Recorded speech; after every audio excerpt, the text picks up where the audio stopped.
Lecture के and पे पूछना है। अहम सवाल है, मज़े का सवाल है जी। मेरा बड़ा दिल है इसका जवाब देने का, लेकिन लेक्चर के एंड पे। इन्होंने कहा कल क्लास होगी, मैंने कहा ये अच्छा मज़े का सवाल है, इसका हम लेक्चर के एंड पे देखेंगे। क्योंकि जब स्केजुअल सामने आया था तो उस वक्त 9-10 मुहर्रम जो है वो थर्सडे फ्राइडे को थी, और जिस दिन क्लासें शुरू हुई हैं इन्होंने कोई तीसरा चांद 30 तारीख का चढ़ा दिया मौलवियों ने, वो लाइन से। वरना मतलब 95% चांसेस यही थे कि जुमेरात जुम्मे को 9-10 मुहर्रम हो। तो इन्होंने लगातार करते करते ये महीना भी 30 का कर दिया जैसे पिछला है, जिसकी वजह से वो थोड़ा सा आगे चला गया। तो ये अहम सवाल है, लेक्चर के एंड पे इस तरफ आएंगे कि हमारे पास कितनी गुंजाइश है और हमें क्या करना चाहिए। तो कल क्लास होगी या नहीं होगी इस पर अभी हम क्यों परेशान हो, अभी तो हम लेक्चर पढ़ते हैं।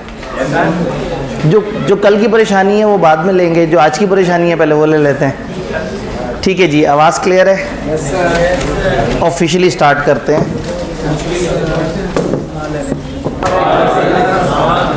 ठीक है जी, क्या आपका क्रैश कोर्स से कोई सवाल है?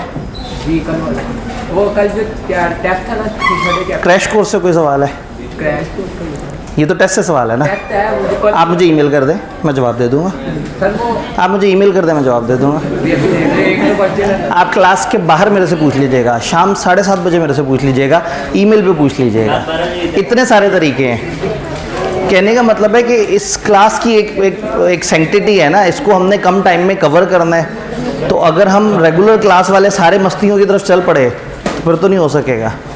तो मैं मना नहीं कर रहा, सिर्फ आपको रेगुलेट कर रहा हूँ। आप ईमेल कर दें, क्लास के बाहर पूछ लें जाते जाते रास्ते में, या शाम 7:30 बजे मेरे ऑफिस में आके उस वक्त सवाल पूछ लें, मैं जवाब दे दूँगा जी। जो काम मैं करने लगा था, जो लेक्चर के स्टार्ट में करना था और नहीं कर पाया, अस्सलाम वालेकुम। देखो वो आप मुझे तो बोलने नहीं दे रहे हो तो मुझे मौका ही नहीं मिलता। अच्छा जी, तो उम्मीद है कि आप लोगों के एसेंशियल्स क्लियर हुए हुए हैं। उम्मीद है कि चैप्टर नंबर 6 से लेके 10 तक आपको बहुत मज़े के लगे। 6 और 7 इतने बड़े चैप्टर नहीं थे, लेकिन हमने उस पर टाइम ज़्यादा लगाया चूँकि उसकी एक वेटेज है, उसकी एक इम्पोर्टेंस है। सिलेबस की हमारी अदर लॉस के बाद जो ग्रिड है सबसे बड़ी वो 6 से 10 तक की है, 25 से 30 नंबर की। और 25 से 30 नंबर में एवरेज हमने देखा है 29-30 के आसपास वो सवाल पूछ रहे थे। इंटरेस्टिंगली स्पीकिंग चैप्टर 6 से लेके 10 तक हमारे टोटल 11 सफ़े हैं। एक वो स्टूडेंट जिसको लिखने से बहुत ही शदीद एलर्जी है, वो कहता है जी मेरा बहुत टाइम वेस्ट होता है, वो 11 सफ़े तो लिख ही लेगा। अगर उन 11 सफ़ों में आपके 28-29 नंबर कह दें तो मेरा नहीं ख्याल कि उन 11 सफ़ों में किसी भी किस्म की कोई शॉर्टकट होना चाहिए, या उसमें मज़ीद बंदा कोई सोचे कि अच्छा ऐसे नहीं कर लेता, ऐसे कर लेता हूँ, ऐसे नहीं करता, ऐसे कर लेता हूँ। तो ये बड़ा कम एरिया है नंबर ऑफ़ पेजेस के हिसाब से, और उसकी अच्छी खासी वेटेज है चैप्टर 6 से लेकर 10 तक। चैप्टर 6 4 सफ़े का है, जो कि सबसे बड़ा है इस ग्रेड में। 7 3 सफ़े का है, 8 भी 1 सफ़े का है, 9 भी 1 सफ़े का है, और 10 धक्के से 2 सफ़े का है, डायग्राम डाल के फैला के लिखने से। अदरवाइज़ वो भी तकरीबन 1-1.25 सफ़े में ख़त्म हो जाना था। तो आपने जब भी तैयारी करना है ना, ये जो 6 से 10 वाली ग्रेड है इसको बहुत अच्छे से तैयार करना है, क्योंकि ये बड़ा कम टाइम मांगती है और बड़े अच्छे से तैयार हो जाती है। अब वो ग्रेड करने के बाद हम दोबारा अपनी पहली ग्रेड में आते हैं, जिसका एक बड़ा चैप्टर हम छोड़ के आगे चले गए थे छोटे छोटे चैप्टर्स कवर करने के लिए। अब चैप्टर 4 की तरफ आते हैं। चैप्टर 4 तकरीबन किताब के 2 बड़े चैप्टर्स में से एक है, मैं कह सकता हूँ तकरीबन सबसे बड़ा चैप्टर। चैप्टर 4 डील करता है 2 एरियाज़ को। हमने एसेंशियल्स पढ़े थे, ऑफ़र और एक्सेप्टेंस के बाद हमने 5 मज़ीद एसेंशियल्स का नाम देखा था। हमने कहा था कंपिटेंस ऑफ पार्टीज़ होनी चाहिए, यानी कैपेसिटी ऑफ पार्टीज़ होनी चाहिए। हमने कहा कंसिडरेशन लॉफुल होनी चाहिए, हमने कहा ऑब्जेक्ट लॉफुल होना चाहिए।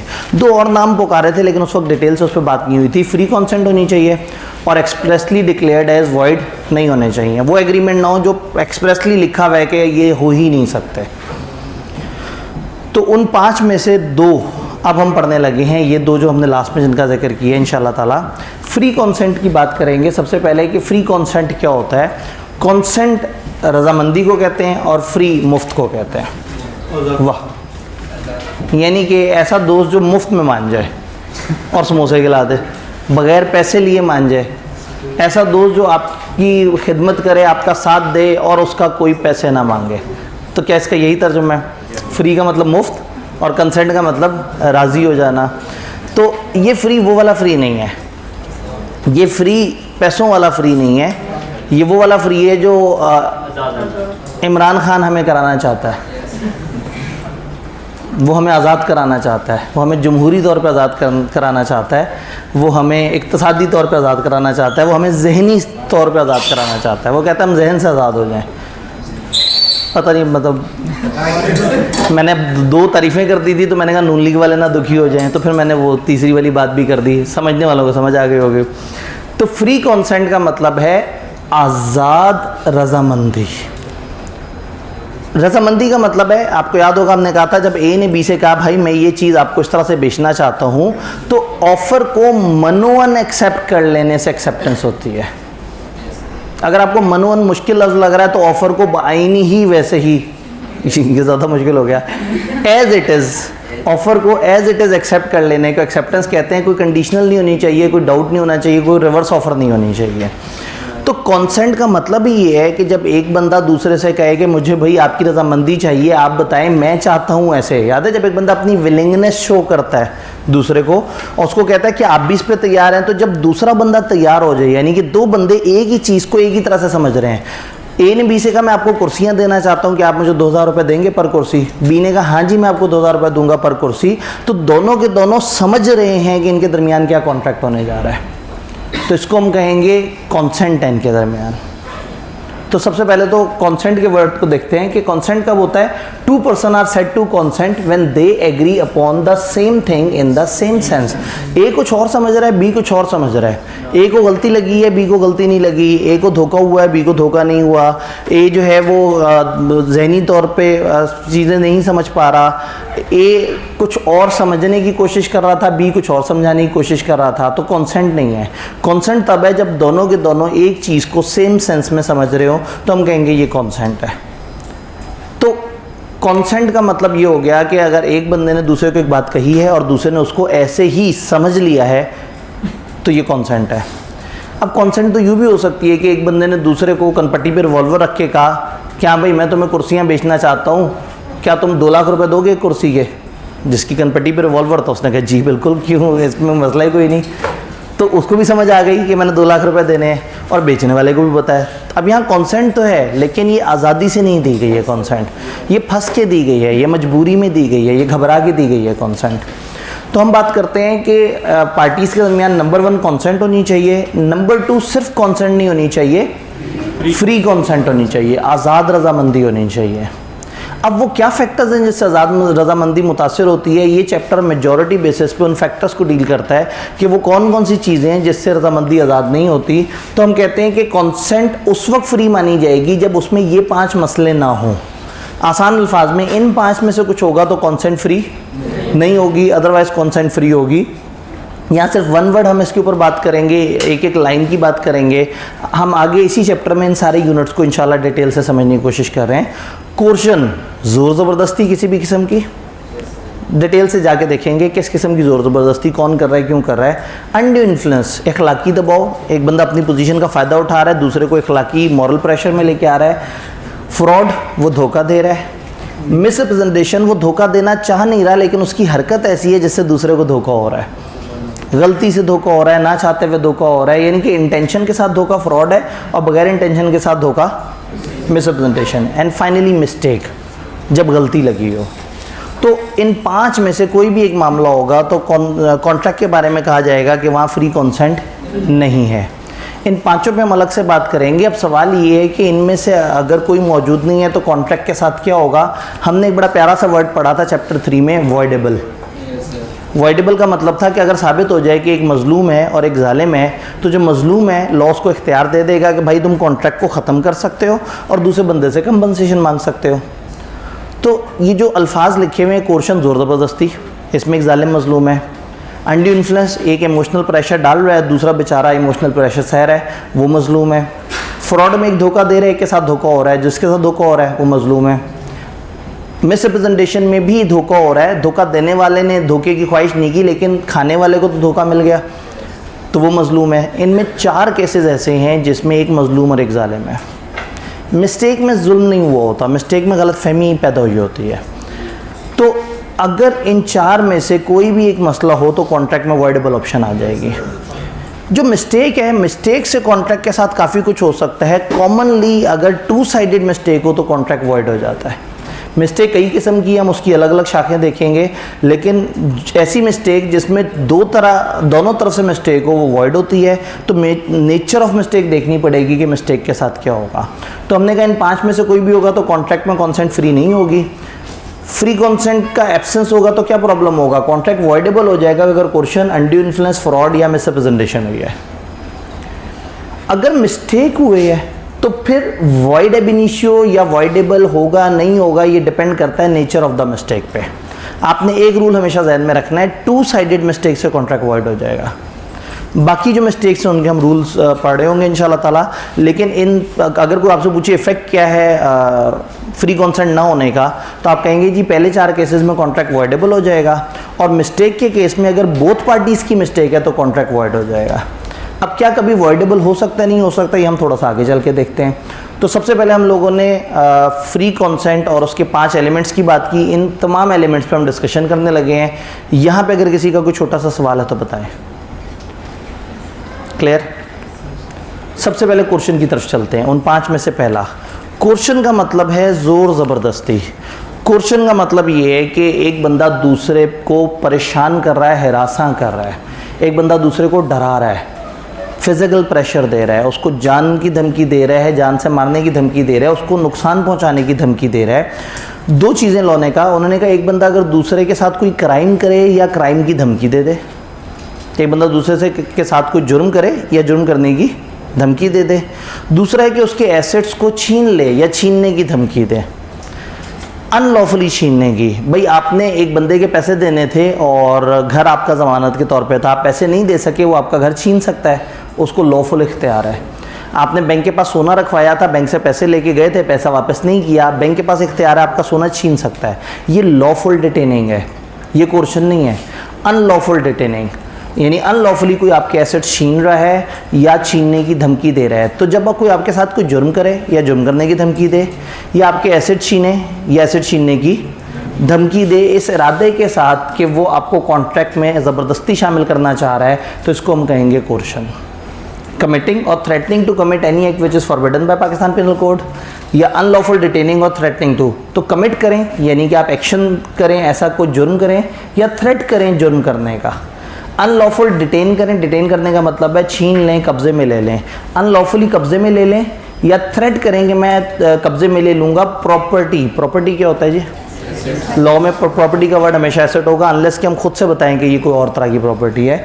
तो एक बंदा दूसरे के एसेट छीनने की धमकी दे रहा है या छीन रहा है, जुर्म कर रहा है या जुर्म करने की धमकी दे रहा है इस इरादे के साथ कि दूसरे बंदे को कॉन्ट्रैक्ट में शामिल किया जाए, तो इसको हम कहेंगे कोर्शन। अब ये कंपोनेंट्स सारे बड़े मज़े के हैं, उन सब पे बड़ी डिटेल से डिस्कशन हो सकती है। रेगुलर क्लास होती तो हम लहक के 1-1.5 हफ्ते के अंदर इस सारे चैप्टर को कर रहे होते, तो इस वक्त थोड़ी सी रफ्तार तेज़ होगी।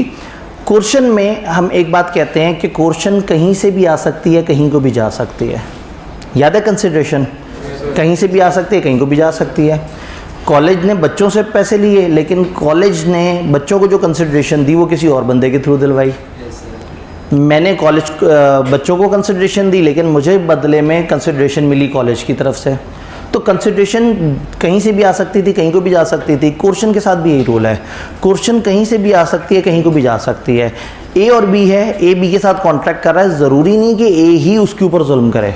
हो सकता है कुछ गुंडे भेज दे और वो गुंडे जाके जुल्म करें, तो क्वेश्चन ए की तरफ से नहीं आई है। कुछ XYZ गुंडे हैं जिन्होंने जाके बी पे क्वेश्चन की है। अच्छा, ज़रूरी ये भी नहीं है कि क्वेश्चन बी पे ही हो सकता है बी के छोटे बच्चे को जो है वो अगवा कर लिया जाए और फिर बी से कहा जाए कि हाँ भाई अब तो इस कॉन्ट्रैक्ट में मान जाओ हमारी बातों पे। तो क्वेश्चन करने वाला भी और हो सकता है, क्वेश्चन सहने वाला भी कोई और हो सकता है। ज़रूरी नहीं कि पार्टीज टू कॉन्ट्रैक्ट ही एक दूसरे पे क्वेश्चन करें। तो क्वेश्चन कहीं से भी आ सकती है, कहीं को भी जा सकती है। May be exercise from any person and may be directed against any person. किसी भी पर्सन की तरफ से आ सकती है और किसी भी पर्सन की तरफ डायरेक्ट हो सकती है। इवन अ स्ट्रेंजर, एक स्ट्रेंजर की तरफ भी जा सकती है। यानी कि वो जो गुंडे हैं वो स्ट्रेंजर थे। स्ट्रेंजर का मतलब है इन दो के कॉन्ट्रैक्ट में कोई तीसरा बंदा जिसका इस कॉन्ट्रैक्ट से ताल्लुक़ नहीं है। वो बी का बेटा भी स्ट्रेंजर था, वो जो गुंडे थे वो भी स्ट्रेंजर थे। तो क्वेश्चन कहीं से भी आ सकती है, कहीं को भी जा सकती है। अब अगर एक जगह पे कोर्शन मौजूद है तो फिर क्या होगा, वही बात है, कॉन्ट्रैक्ट वॉइडेबल हो जाएगा। वॉइडेबल हो जाएगा किसके ऑप्शन पे, जिसके साथ जुल्म हुआ है। और ऐसे में जो पार्टी कैंसिल कर रही है वॉइडेबल कॉन्ट्रैक्ट, वो बेनिफिट रीस्टोर करेगी दूसरे से अगर कोई लिए हैं। ये बात हम लोगों ने इससे पीछे भी पढ़ी थी चैप्टर 6-7 वगैरह में, कि अगर एक कॉन्ट्रैक्ट ख़त्म हो जाता है, एक कॉन्ट्रैक्ट में ब्रीच हो गई, डिस्चार्ज हो गया, किसी भी तरीके से अगर कॉन्ट्रैक्ट ख़त्म हो गया और किसी एक पार्टी के पास कोई बेनिफिट, पैसे, कोई चीज़ पड़ी हुई है दूसरी पार्टी की, तो वो पाबंद है कि दूसरे को वो वापस करेगा। उसने डैमेजेस अलग से ले लिए हैं तो दूसरे की चीज़ अपने पास रखने का कोई जवाज़ नहीं है। तो जैसे ही कॉन्ट्रैक्ट वॉइडेबल होता है, अगर आपके पास कुछ पड़ा हुआ है दूसरे का, तो आप उसे वापस करते हैं। तो ए ने बी की कनपट्टी पर रिवॉल्वर रखा और उससे कहा कि भाई ये तुमने जो है वो कुर्सियाँ मेरे से ख़रीदनी है, और कुर्सियाँ ख़रीदनी है तुमने 2 लाख की एक कुर्सी, ठीक है, और मैं इस ट्रांजैक्शन के लिए तुम्हें 10,000 एडवांस दे देता हूँ, लेकिन ऑनवर्ड तुमने फिर मुझे जितनी कुर्सियाँ ख़रीदोगे तुमने 2 लाख के हिसाब से पैसे देने हैं। गन पॉइंट पे कॉन्ट्रैक्ट साइन करवा लिया। बाद में बी रोता रोता अदालत गया, अदालत ने फैसला बी के हक में सुना दिया। अदालत ने बी को ऑप्शन दे दी, बी तुम कॉन्ट्रैक्ट कैंसिल कर सकते हो। बी ने कॉन्ट्रैक्ट कैंसिल किया और फिर उन 10,000 को जो है वो जो नोट पड़े हुए थे उनको चूम लिया। उसने कहा ये तो मेरे हो गए, क्योंकि उसने धोखा किया था, अल्लाह ने उसे सज़ा दी। कोर्ट के पास गया, कोर्ट ने उसके खिलाफ फैसला सुनाया और देखो उसके पैसे भी मेरे पास आ गए। तो ऐसा नहीं है, अब मजलूम भी जालिम नहीं बन सकता। अगर आपके पास कुछ उसके पैसे पड़े हुए हैं और कॉन्ट्रैक्ट कैंसिल हो चुका है तो फिर आपने वो पैसे वापस करने हैं। तो हम ये कहते हैं कि पार्टी रिस्काइनिंग का वॉइडेबल कॉन्ट्रैक्ट जो कैंसिल कर रही है, उसने कोई भी बेनिफिट अगर उसके पास है तो उसने उसको रीस्टोर करना है। तो ये हमेशा की बात है कि आपने जब भी कॉन्ट्रैक्ट कैंसिल होगा तो बेनिफिट्स एक दूसरे के साथ रीस्टोर करने होंगे। यहाँ फिर कहानी आ जाती है बर्डन ऑफ प्रूफ की। हमने कहा था बर्डन ऑफ प्रूफ उस पर होता है जो मशकूक अजीब सी बात करता है। अब कोर्शन में बर्डन ऑफ प्रूफ किसके ऊपर आए? कॉमनली मतलब अगर फॉर एग्जांपल क्लास में से एक बच्चा बाहर निकल के कहे जी आब्दी साहब की मैनेजमेंट वालों ने मेरी जेब में बम डाल दिया था और कहा कि अगर तुम क्लास में ना पढ़ने गए तो ये बम फट जाएगा। अब ये अजीब सी बात है। ज़्यादातर लोग क्लास में अपनी खुशी से आते हैं, ज़्यादातर लोग पढ़ने की नीयत से आते हैं। तो ऐसा नहीं होता कि हर वक्त हर तरफ दहशतगर्दी चल रही हो, डर चल रहा हो, फ्रॉड चल रहा हो, गुंडे चल रहे हो। इसका मतलब है कि अगर एक बच्चा बाहर निकल के कहेगा जी कॉलेज वालों ने मुझे ज़बरदस्ती क्लास में बिठाया था, तो सारे उसी से पूछेंगे कि भाई हम तो अपनी खुशी से आज तक कभी क्लास में नहीं गए, और क्लास में वैसी खुशी से जाते हुए इतना मुश्किल होता है तो तुम डर के मारे चले गए। यानी मशकूक बात वो कर रहा है जिसने कहा है कि मैंने ज़बरदस्ती कॉन्ट्रैक्ट को साइन किया है। ज़्यादातर दुनिया में जो कॉन्ट्रैक्ट्स हो रहे होते हैं उसमें ज़ोर ज़बरदस्ती नहीं होती। तो एक बंदा एक कॉन्ट्रैक्ट हो जाने के बाद अचानक से अदालत में जाके कह दे जी मैं तो मजबूर था, मैं तो गन पॉइंट पे कर रहा था, जो भी डिसीजन है मैं नहीं कर रहा था, कोई और मेरे से डिसीजन करवा रहा था। अब अगर इस तरह की स्टेटमेंट दे दे, मैं बिटवीन द लाइन्स इतने सारे जो है ना एक ख़ास लेवल से ऊपर के ना मजाक छोड़ देता हूँ, वापस नीचे आ जाता हूँ। जो ऊपर तक पहुँचे होते हैं ऊपर की मंजिल से मजाक पे करते हैं और आगे चल पड़ते हैं। कभी जब पेपर से फारिग होना तो इन वीडियोस को देखिएगा, इसमें छोटे छोटे से ना मजाक छुपे हुए थे लेकिन एक्सप्लेन करने का टाइम नहीं है उन्हें। तो अगर वो बंदा डर के मारे काम कर रहा था और वो अचानक से कह दे कि ये काम मैंने नहीं किए, मैंने तो किसी और के कहने पे किए हैं, तो दुनिया शक करेगी कि भाई तुमने करने थे ये काम, तुमने किसी और से डर के मारे क्यों किए हैं, ऐसा क्या मसला था। तो मशकूक यहाँ पे वही होता है जो कह रहा है कि मैं मजलूम हूँ। चूँकि ज़्यादातर दुनिया में जो है वो इस तरह से कोर्शन नहीं होती, ज़्यादातर कॉन्ट्रैक्ट जो है वो बगैर बदमाशी के होते हैं। तो अगर अचानक से कोई कह दे कि इस कॉन्ट्रैक्ट में बदमाशी थी तो उसी को साबित करना पड़ेगा कि बदमाशी थी जो कैंसिल कर रहा है। तो बर्डन ऑफ प्रूफ यहाँ जालिम पे नहीं है कि उसने जुल्म किया या नहीं किया, मजलूम पे है कि वो साबित करे कि दूसरे बंदे ने जुल्म किया है। अब ऐसे में ये जुमला आपको पहले से पता है कि अगर किसी को पैसे दे दिए गए हैं या कोई बाय कोर्शन दे दी गई है चीज़ तो रीपे या रिटर्न करेगा। याद हमने कहा था बाय मिस्टेक हो या बाय कोर्शन हो, अगर किसी के पास कोई पैसे चले गए हैं तो वो वापस करेगा। कौसाई कॉन्ट्रैक्ट हमने पढ़ा था। तो ये चीज़ यहाँ पे ख़त्म हो जाती है। किताब को अचानक से ख्याल आता है कि बच्चों को एक बात बता दें। वो कहते हैं ये इररेलेवेंट है कि कोर्शन हुई कौन से मकाम पे है, रेलेवेंट ये है कि केस कहाँ पे हुआ है। अगर एक शख्स जो है वो न्यूयॉर्क से पाकिस्तान की फ़्लाइट पे है और दूसरा शख्स भी न्यूयॉर्क से पाकिस्तान की फ़्लाइट लेके आ रहा है, जिस वक्त वो एक समंदर के ऊपर से गुजर रहे हैं वहाँ ए ने बी के साथ कोर्शन कर लिया जहाज़ के ऊपर, समंदर के ऊपर कोई कानून नहीं है, समंदर किसी भी मुल्क में नहीं आता था वो वाला, तो एक बंदे ने दूसरे पे जुल्म कर लिया, कोर्शन कर लिया। उस समंदर के कानून के मुताबिक वो कोर्शन नहीं था। मज़े की बात है कि जहाँ से वो फ़्लाइट लेके आ रहे हैं उस मुल्क में भी उसको कोर्शन नहीं कहते थे। लेकिन ये पाकिस्तान पहुंचे और पाकिस्तान में एक बंदा दूसरे को अदालत लेके गया और उसने कहा इसने मेरे साथ कोर्शन की है, तो साबित करना ज़रूरी नहीं है कि उसने पाकिस्तान में कोर्शन की है। कोर्शन को कोर्शन कहने के लिए ये चीज़ ज़रूरी नहीं है कि ये उसी जगह पे हो जहाँ पे वो कानून लागू है।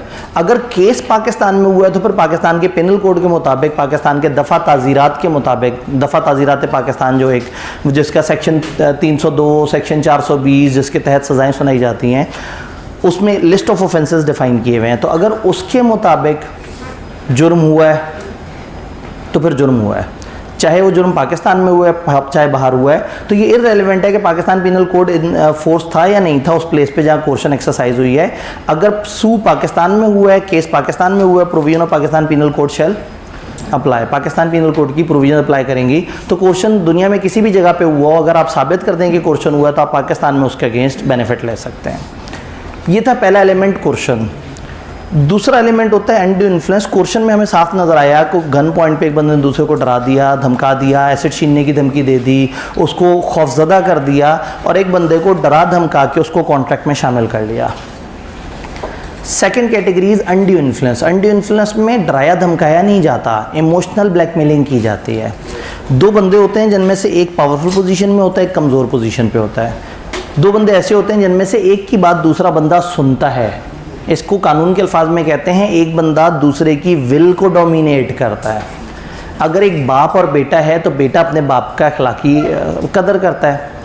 अगर जो है वो कहीं पे भी एक ऐसी सिचुएशन आती है कि दो ऐसे लोग आमने सामने हैं जिनमें से एक दूसरे का ख्याल करता है, तो गुमान ये है कि जो ख्याल जिसका ख्याल किया जा रहा है, जो पावरफुल पर्सन है, वो अगर कॉन्ट्रैक्ट करेगा तो हो सकता है उस चीज़ का फ़ायदा उठा ले।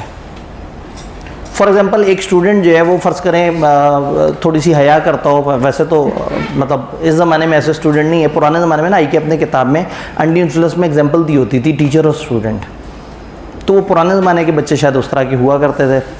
आज भी अच्छे बच्चे होते हैं। फ़र्ज़ करें एक बच्चा जो आके कहे सर मैं जो है ना मैं आपका बड़ा फ़ैन हूँ, आपने जो है ना सारी बातें समझाई हैं बड़ी ज़बरदस्त हैं और ये, और मैं पूछा हाँ जी आप क्या करते हो? उसने कहा सर वो हमारा घर में ना हमारा एक शहद का बिज़नेस है, हम लोग शहद की बोतलें बना के बेचते हैं और 800 रुपये की एक बोतल बेचते हैं, बड़ा अच्छा काम है, बड़ा अच्छा मुनाफा है। तो मैं कहता हूँ मेरा भी बड़ा दिल कर रहा है शहद ख़रीदने का, मैं तो मार्केट से ख़रीदने लगा था, लेकिन जब मेरा एक स्टूडेंट मौजूद है तो मैं मार्केट से क्यों ख़रीदूँ यार? अब देखो मुझे तो 800 रुपये तो नहीं चार्ज करोगे ना। तो कहा सर क्या बात करते हैं आप, 4 बोतलें तो फ्री लें, उसके बाद भी अगर आपने कोई बोतलें मंगवानी है तो आप बताएं जितनी कॉस्ट है उस पर आपको बोतल ला देंगे। तो अचानक से ऐसा क्यों? क्योंकि मैं एक ऐसी पोजीशन पे था कि मैं शायद उसकी विल को डोमिनेट कर पा रहा था, वो अदब एहतराम में बच्चा मौजूद था। तो अगर मैंने उस अदब एहतराम का फ़ायदा उठाया और उसके साथ एक ऐसा अरेंजमेंट कर लिया जिसमें मैंने अनड्यू एडवांटेज ले लिया, तो ये गलत है। तो कोर्शन में ज़ोर ज़बरदस्ती होता है, अनड्यू इन्फ्लुएंस में आप अपनी पोजीशन का फ़ायदा उठाते हैं और दूसरा बंदा चूंकि आपकी बात सुन रहा होता है तो आप उसकी वजह से उसको एक अजीबोगरीब कॉन्ट्रैक्ट में एंटर करवा देते हैं जिसमें उसका नुकसान हो जाता है और आपका फ़ायदा हो जाता है। तो अनड्यू इन्फ्लुएंस में एक पोजीशन भी ज़रूरी है, उस पोजीशन को यूज़ करना भी ज़रूरी है। मैं अगर एक स्टूडेंट से डील करूँ और मैं वाकई उससे 800 रुपये का शहद खरीदूँ तो अनड्यू इन्फ्लुएंस नहीं है। पोजीशन मेरी थी लेकिन मैंने उस पोजीशन को इस्तेमाल करके फ़ायदा नहीं उठाया। बाप अगर बेटे के साथ कॉन्ट्रैक्ट करे और उसे ज़मीन खरीदे और पूरे पैसे दे उसे, तो फिर अनड्यू इन्फ्लुएंस नहीं है। तो फिर अनड्यू इन्फ्लुएंस कब है?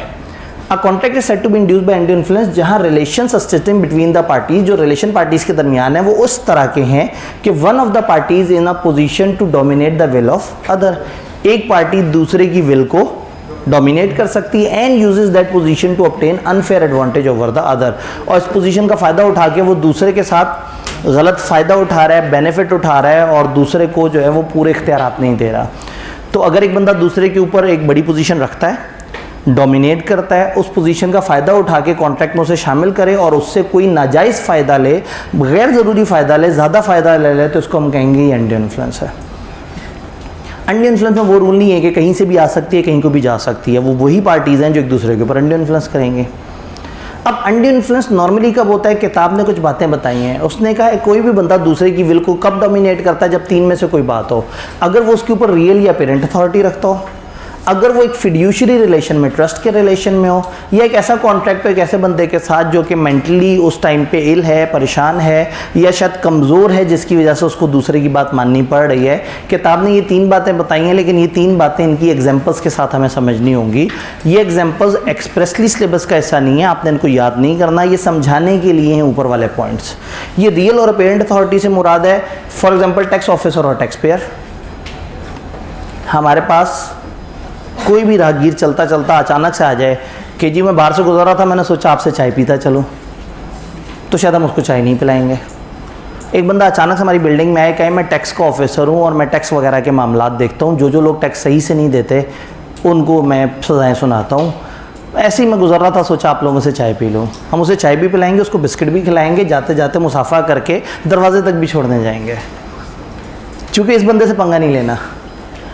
ये ऐसे इख्तियार में है, ये ऐसी पोजीशन में है कि अगर ये कोई थोड़ी सी गलत बात भी करेगा तो हम ज़्यादा बड़ा बखेड़ा नहीं पालना चाहेंगे, हम चाहेंगे कि चलो इसके साथ ज़रा ताल्लुकात बेहतर बना के रखें। तो सम टाइम एक बंदे की अथॉरिटी की वजह से उस पोजीशन में होता है कि दूसरे से वो हल्की फुल्की बात मनवा लेता है।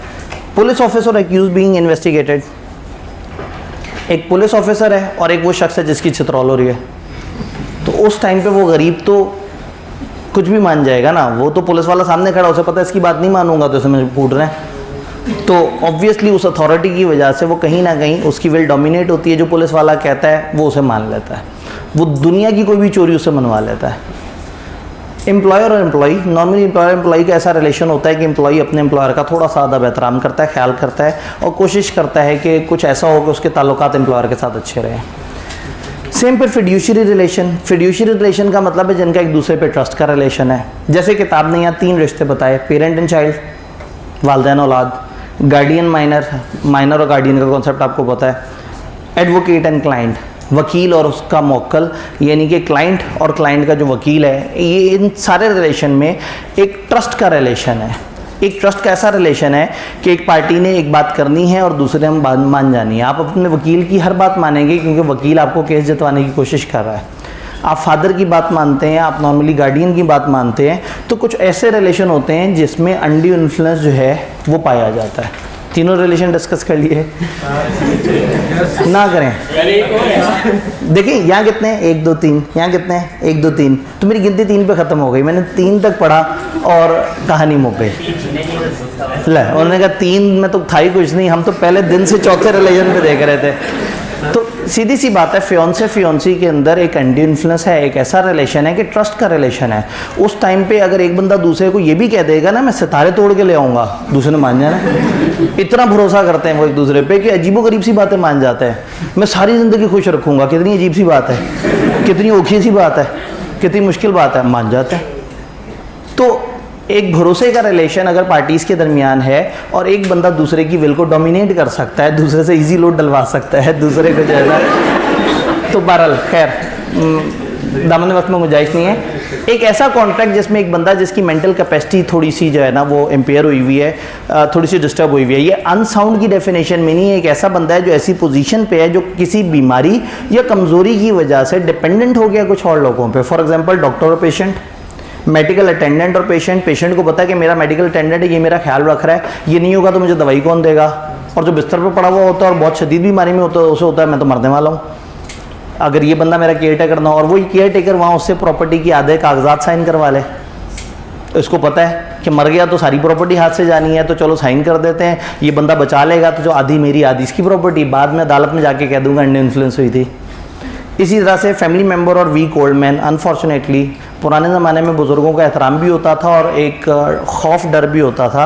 आज के दौर में जो है वो अंग्रेज़ों से मुतासर होते कि हमारे फैमिली कल्चर इस तरह से हो गए हैं कि ये एग्जांपल पहले मैं नहीं मानता था, लेकिन अब ये एग्जांपल अनफॉर्चुनेटली यहाँ पे लिखी हुई है कि अगर एक वीक ओल्ड मैन है, एक बुज़ुर्ग आदमी है और कुछ फैमिली मेम्बर्स हैं, तो वो बेचारा सोचता है कि ये मैं इनकी सारी बातें मान लूँ, कहीं खामखा मेरे से नाराज़ ना हो जाएँ, और इस उम्र में जो है वो इन्होंने अगर घर से निकाल दिया मुझे या इस तरह की कोई बात कर दी, तो अगेन मतलब मेजॉरिटी ऑफ द केसेस में पाकिस्तान पे अप्लाई नहीं करता, लेकिन आहिस्ता आहिस्ता अनफॉर्चुनेटली बड़ा ख़राब कल्चर होता जा रहा है। तो कोई भी ऐसी सिचुएशन जिसमें एक बंदे के पास ये पोजीशन हो कि वो दूसरे की विल को डोमिनेट कर सके, फिर उस पोजीशन का फ़ायदा भी उठाए और एक कॉन्ट्रैक्ट ऐसा करे जिसमें उसको बेनिफिट और दूसरे का नुकसान हो जाए। हो गया क्या इसके साथ? ऑब्वियसली कॉन्ट्रैक्ट वॉइडेबल हो जाएगा at the option of party जिस वो मजलूम। अब यहाँ पे बर्डन ऑफ प्रूफ उलट हो जाएगा। नॉर्मली बाप और बेटे के दरमियान अगर कॉन्ट्रैक्ट हुआ है तो कॉमनली एज्यूम किया जाएगा कि बेटे ने बाप को अगर प्रॉपर्टी बेची है सस्ते में बेची होगी। एक स्टूडेंट ने टीचर को अगर कोई चीज़ सेल की है तो कॉमनली एज्यूम किया जाएगा कि उसने थोड़ा सा ख्याल किया होगा इस चीज़ का। तो नॉर्मली अनड्यू इन्फ्लुएंस जब होता है तो नॉर्मल प्रिजम्पशन हर किसी की होती है कि पावरफुल बंदे ने अपनी पावर का फ़ायदा उठाने की कोशिश की होगी। तो यहाँ मशकूक बात ये नहीं है कि अनड्यू इन्फ्लुएंस हुई है, मशकूक बात ये है कि अनड्यू इन्फ्लुएंस नहीं हुई। ये कौन कहेगा? जो स्ट्रॉन्ग पर्सन है ना वो कहेगा नहीं भाई मैं पावर में था, मैंने इस पावर का फ़ायदा नहीं उठाया। तो जब मैं पावर में था मैंने पावर का फ़ायदा नहीं उठाया तो उसी के ऊपर बर्डन ऑफ प्रूफ आएगा कि तुम साबित करो कि तुमने अनड्यू इन्फ्लुएंस नहीं किया था, हालांकि तुम तो कर सकते थे। कॉन्ट्रैक्ट वॉइडेबल है, बाकी सारी चीज़ें उसी तरह से। अब आएंगे रिस्टोरेशन ऑफ बेनिफिट्स की तरफ। ये बड़ा मज़े का पॉइंट है। कोर्शन में क्या हुआ? दो बंदे आमने सामने खड़े हैं, एक ने दूसरे पे ज़ोर ज़बरदस्ती की है, अदालत में खड़े हैं। अदालत ने कहा भाई तुम लोगों का कॉन्ट्रैक्ट ख़त्म हो गया, किसी के पास किसी की तरफ से पैसे तो नहीं आए हुए। पता लगा कि जी मजलूम के पास 1 लाख रुपए आया हुआ है जालिम की तरफ से, या जालिम के पास आया हुआ है पैसा मजलूम की तरफ से। अदालत कहेगी कि अभी हमारे सामने ये बेनिफिट्स रिस्टोर करो एक दूसरे से, चूँकि कमरे अदालत से निकलते साथ ही दोनों जानी दुश्मन है। इस लेवल पे मसला बन गया था कि ज़ोर ज़बरदस्ती हुई थी और अदालत ने फिर फैसला सुना के जालिम से मजलूम को हक दिलवाया। तो कोर्शन में अदालत कहती है कि जितने भी बेनिफिट हैं लाजमी रिस्टोर करो। अच्छा, अनड्यू इन्फ्लुएंस जिन दो बंदों के दरमियान हुई है उन्होंने कमरा अदालत से निकल के दुश्मन नहीं होना एक दूसरे के, वो तो वही रिलेशंस हैं, वो तो वही लोग हैं जिनका एक दूसरे से ताल्लुक़ है। तो फादर ने बच्चे को 10,000 रुपये दिए और कहा कि तुम्हारी वो प्रॉपर्टी मेरे नाम पे कर दो। बच्चे ने पहले फादर को देखा, सोचा क्या बात कर रहे हैं, फिर सोचा कोई बात नहीं, इन्होंने पाल पोस को बड़ा किया, वालिद हैं तो ठीक है, जो जैसे कह रहे हैं उसने एग्रीमेंट साइन करके अपनी प्रॉपर्टी फादर को सेल कर दी। बाद में दोस्तों ने कहा कि यार इन्नी भी नहीं सुननी होती, जज्बाती होकर अदालत चला गया, पहले वो कॉन्ट्रैक्ट कैंसिल करवाया। अब कॉन्ट्रैक्ट कैंसिल हो गया लेकिन बच्चे के पास 10,000 पड़ा हुआ है वालिद का। ऐसा हो सकता है कि अदालत कहे कि 10,000 वापस करो, और हो सकता है कि दोनों पार्टीज़ की मजमूई रजामंदी से अदालत कोई और सेटलमेंट कर दे। अदालत कहे कि हाँ भाई ठीक है जी, आपने बच्चे को 5,000 पॉकेट मनी देनी होती थी हर महीने, अगले 2 महीने तक इस बच्चे को आप पॉकेट मनी ना दें, इसके पास 10,000 गए हुए हैं, ये उसको एडजस्ट कर लेगा। तो यानी कि यहाँ पे जो रिस्टोरेशन ऑफ बेनिफिट्स है वहाँ पे एक अजीब सा पॉइंट है। कॉन्ट्रैक्ट में भी सेट असाइड आइदर एब्सोल्युटली, या तो पूरा का पूरा कॉन्ट्रैक्ट खत्म हो जाएगा, और if the party who was entitled to avoid it, या वो पार्टी जिसको अवॉइड कर सकती हैज़ रिसीव्ड एनी बेनिफिट, अगर उस पार्टी ने कोई बेनिफिट लिए upon such terms and condition as to court में सीम जस्ट, तो या तो कॉन्ट्रैक्ट को एब्सोल्युटली ख़त्म कर दिया जाएगा, या अगर पार्टी जो अवॉइड कर सकती थी उसने कोई बेनिफिट लिया है upon such terms and condition जो अदालत को मुनासिब लगे, तो अगर उसने बेनिफिट लिया है तो अदालत इनके दरमियान कोई और एडजस्टमेंट करवाना चाहे तो अदालत करवा सकती है। डन। तो यहाँ पे एक इंपॉर्टेंट बात आती है कि कोर्शन भी हमने पढ़ लिया, अनड्यू इन्फ्लुएंस भी पढ़ लिया, तो इनके दरमियान डिफरेंसेस क्या हैं?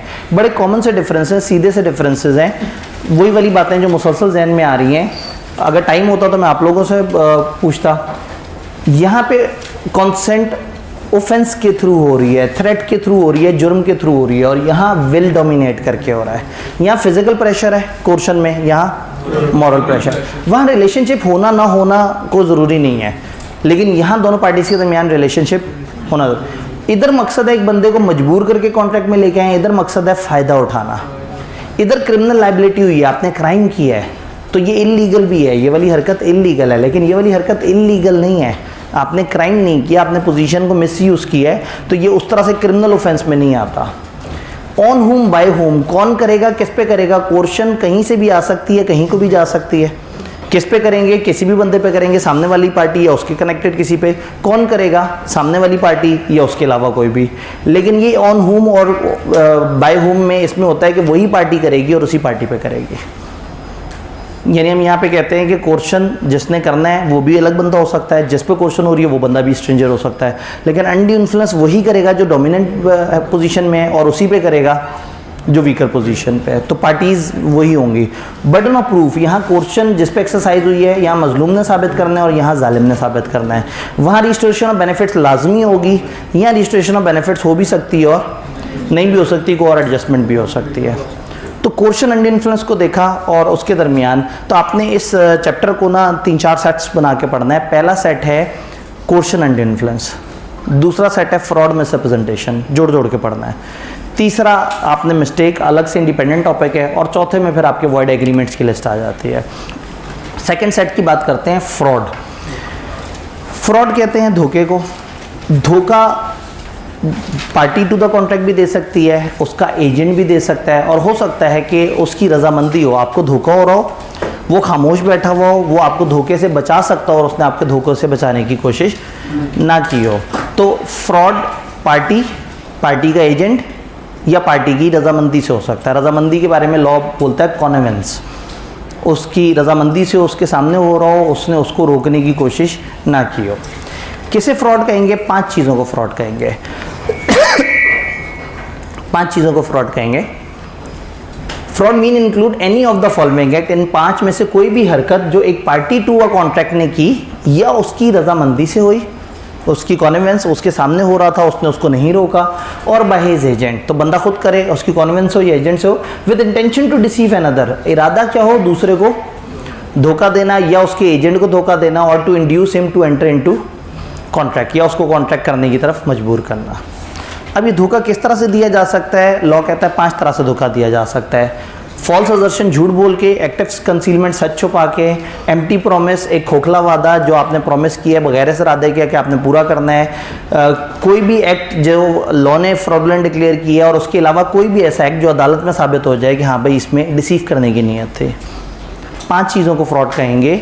फॉल्स असर्शन, एक झूठा क्लेम करना, एक झूठा असर्शन कहते हैं एक चीज़ का क्लेम करना, तो एक झूठा फैक्ट बताना। जब एक बंदा दूसरे को एक झूठा फैक्ट बताए, एक बंदे ने दूसरे को कुर्सियां बेची और कुर्सी बेचते हुए कहा कि इसमें मास्टर वालों का मल्टीफॉर्म लगा हुआ है, जबकि उसमें मास्टर का मल्टीफॉर्म नहीं लगा हुआ था, फॉल्स असर्शन। एक बंदा जो दूसरे से झूठ बोले, लिखा मुश्किल तरीके से, एक फैक्ट सजेस्ट करे एक बंदा दूसरे को विच इज़ नॉट ट्रू, जो सच नहीं है, बाय वन, उस बंदे की तरफ से वो does not believe it to be true. जब एक बंदा दूसरे को एक ऐसा फैक्ट बताए जो सही नहीं है, और जो बता रहा है उसे भी पता है कि वो सही नहीं है, आसान अल्फाज में उसने झूठ बोला है, तो फ्रॉड फॉल्स असर्शन पे भी होता है, झूठ बोलने पे भी, एक्टिव कंसीलमेंट पे भी होता है। एक ऐसा इंपॉर्टेंट फैक्ट जो दूसरे को बताना चाहिए था उसने छुपा लिया, खामोश रहा, उसने कुछ नहीं बताया। खामोशी के ऊपर भी हम बात करेंगे, तो इस पॉइंट को मैं कैरी फॉरवर्ड कर रहा हूँ। एक ऐसा प्रॉमिस जो इस इरादे से किया कि आपने परफॉर्म ही नहीं करना, जैसे कि एमएन ने अपने इलाके में वादा करे कि जैसे ही मैं कामयाब हुआ तो मैं यहाँ सड़कों का जाल बिछा दूंगा, मैं यहाँ पे जो है वो खुशहाली ले आऊँगा, इस इलाके में भी बिजली आ जाएगी, और उसे खुद भी पता है कि ये इख्तियारात उसके हैं ही नहीं, फ़र्ज़ करें। तो ऐसा वादा जो आप कर रहे हैं, जो कि खोखला वादा है, इस इरादे से वादा है जिसमें आपने उसको परफॉर्म नहीं करना, तो ये भी फ्रॉड है। कोई भी और एक्ट या ओमिशन जिसको लॉ कह दे कि फ्रॉड है, आपने एक हरकत की, आपको नहीं लगता फ्रॉड है, लेकिन कानून के किसी सेक्शन में लिखा था कि ये हरकत फ्रॉड है, तो वो फ्रॉड है। फॉर एग्जांपल मनी लॉन्ड्रिंग हम अपने सिलेबस में पढ़ेंगे। आपके दोस्त ने कुछ चोरी किया कहीं से, और आपको ला के कहा कि मैं तेरा दोस्त हूँ, मेरे ये चोरी किया हुआ पैसा संभाल के रखना 7 दिन तक। आपने 7 दिन तक संभाल के रखा, आपको लगा आप इतने दोस्त के साथ अच्छा कर रहे हैं, लेकिन कानून की नज़र में आपने जो किया वो जुर्म था, वो फ्रॉड था, वो बेईमानी थी। तो अगर आप कुछ ऐसा कर रहे हैं जिसको कानून ने जुर्म कह दिया है, और ऐसे में उन्होंने सोचा कि हो सकता है एक बड़ा खूबसूरत तरीके से एक केस में एक वकील अदालत में साबित कर दे कि इन 4 में से कुछ भी नहीं हुआ, तो इसलिए उन्होंने अपने पास भी मार्जिन रखा है। Any other act fitted to deceive, कोई भी और एक्ट जिसमें नज़र आए कि यहाँ धोखा दिया जा रहा है, वो भी हमारा फ्रॉड कंसिडर होगा। तो ये 5 में से कोई भी हरकत, झूठ बोलना, सच छुपाना, झूठा वादा करना, कोई भी ऐसी हरकत करना जो फ्रॉड है, या वो काम करना जो लॉ ने कह दिया फ्रॉड है, उससे फ्रॉड हो जाता है। अब जब हम फ्रॉड की बात करते हैं तो साइलेंस की एक बड़ी अहम डिस्कशन है। खामोश रहना फ्रॉड है या नहीं। एक बंदा आपसे कुछ पूछ रहा है और आप उसको जवाब दे रहे हैं, और कुछ चीज़ों में आप खामोश हैं। कुर्सी बेचने वाले को पता है कि इसमें मास्टर का मल्टीफॉर्म नहीं लगा हुआ, लेकिन कॉमनली लोगों को लगता है कि इस तरह की कुर्सी जब खरीदी जाती है तो उसमें मास्टर का मल्टीफॉर्म लगा होता है। तो ऐसे में अगर आप खामोश हैं और उसे नहीं बता रहे कि इसमें मास्टर का मल्टीफॉर्म नहीं लगा हुआ, तो क्या आप फ्रॉड कर रहे हैं या नहीं कर रहे? कानून अजीब सी बात करता है। कानून कहता है भाई जब उसने पूछा ही नहीं तो आप फ्रॉड नहीं कर रहे। उसके ज़िम्मे है कि वो जागा रहे और हर चीज़ को तहकीक करे, आपके ज़िम्मे हर बात बताना नहीं है। कॉन्ट्रैक्ट एक्ट जो है वो थोड़ा सा बेरहम है, थोड़ा कमर्शियल है। वो कहते हैं कि जी अगर आप खामोश हैं तो फिर वो फ्रॉड नहीं है। हाँ, 2 जगह अगर आप खामोश हैं तो फ्रॉड है। नंबर 1, जहाँ उसने पूछा और आप खामोश रहे, जहाँ आपकी खामोशी का एक मतलब था, उसने कहा हाँ भाई इसमें मास्टर का मल्टीफॉर्म लगा हुआ है ना, अगर कोई और लगा है तो मुझे बता दो, और आप खामोश हैं, तो इस खामोशी का क्या मतलब है कि आपने ये मान लिया है कि मास्टर का मल्टीफॉर्म लगा हुआ है, तो आपकी खामोशी बता रही है कि आप मानते हैं कि मास्टर का मल्टीफॉर्म है। तो जहाँ खामोश रहना बोलने के बराबर हो, या आपसे कुर्सी खरीद रहा है आपका अपना भाई, और भाई को पता है कि जी मैं कुर्सी अपने भाई से खरीद रहा हूँ तो मुझे अच्छी कुर्सी देगा, और अगर कुर्सी में कोई नुक्स होगा तो मुझे खुद बता देगा, तो वो आपसे सवाल नहीं पूछेगा ये सोच के कि मैं तो अपने भाई से कॉन्ट्रैक्ट कर रहा हूँ। तो इसका मतलब क्या हुआ? इसका मतलब ये हुआ कि साइलेंस जो है वो हमेशा फ्रॉड नहीं है, लेकिन दो केसेस में साइलेंस फ्रॉड है। नंबर वन, जहाँ पे सरकमस्टांसेस केस के इस तरह के हैं कि पार्टीज़ की आपस में फिड्यूशरी रिलेशन है, एक दूसरे पे भरोसा करते हैं।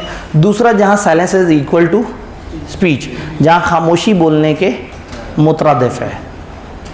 ये कहाँ होता है? जहाँ सवाल ऐसा पूछा जाए जिसके जवाब में खामोश रहने का कोई ना कोई मतलब बनता हो। तो हम ये कहते हैं कि खाली साइलेंस उस चीज़ों पे, उन फैक्ट्स पे जो कि एक बंदे की willingness to enter into contract को मुतासर कर रहा हो, तो खाली खामोश रहना फ्रॉड नहीं है। लेकिन जहाँ पूछा जाए और आप जवाब में खामोश रहें तो उसका मतलब आपने फ्रॉड किया है। या जहाँ पार्टी के साथ रिलेशन ऐसा हो गया आपको बताना चाहिए था और आपने नहीं बताया तो वहाँ आपने फ्रॉड किया है। यहाँ पे एक छोटा सा नोट है जो कि मैं बताना हर दफ़ा ज़रूरी समझता हूँ। फेडरल शरिया कोर्ट ने इस चीज़ को 80s में कह दिया था कि कॉन्ट्रैक्ट एक्ट की ये वाली प्रोविज़न पाकिस्तान में हम नहीं मानेंगे। हम इस्लामी जमहूरिया पाकिस्तान में रहते हैं और इस्लाम ने ये कहा है कि अगर आपकी चीज़ में कोई नुक्स है तो आपने बताना है खुद से, दूसरा बंदा पूछे या ना पूछे आपने बताना है। तो ये जो ये वाली हरकत है कि आप खामोश रहें जब तक वो सवाल ना पूछे, और अगर वो सवाल ना पूछे तो उसको चीज़ दे दें, ये इस्लाम ने इसको मना किया है, ये धोखा है। तो पाकिस्तान में ये वाला सेक्शन इस तरह से फॉलो नहीं होता प्रैक्टिकली, लेकिन चूंकि हमारी किताब में लिखा हुआ है तो बस किताब को याद करते हुए आपने उसको जहन में रखना है।